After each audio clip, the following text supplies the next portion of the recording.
Hey guys, my name is Tisa and welcome to my YouTube channel.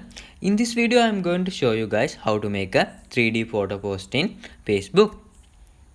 Facebook 3D photos bring scenes to life with depth and movement. You have to take a photo in portrait mode using your compatible dual lens smartphone.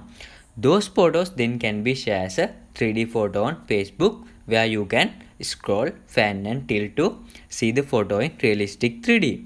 This feature is currently available for iPhone 7 Plus, 8 Plus, X, XX, XR and XX Max. Okay, let's see how it's done.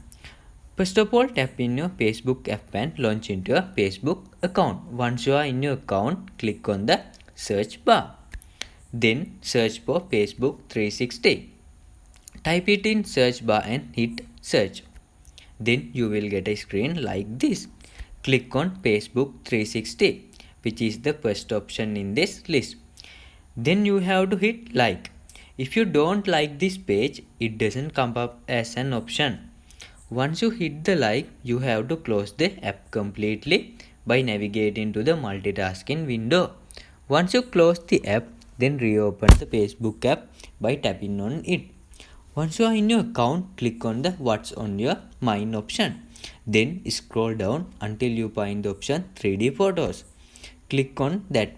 You can select any portrait photo already in the gallery. Actually, it will automatically display the album with portrait images. This is how it's done. Thank you for watching this video. If this video was helpful, don't forget to hit the like button. If you have any problem regarding how to make a 3D photo post in Facebook, post it in the comment section. For more videos, subscribe to my YouTube channel. Thank you guys. Have a nice day.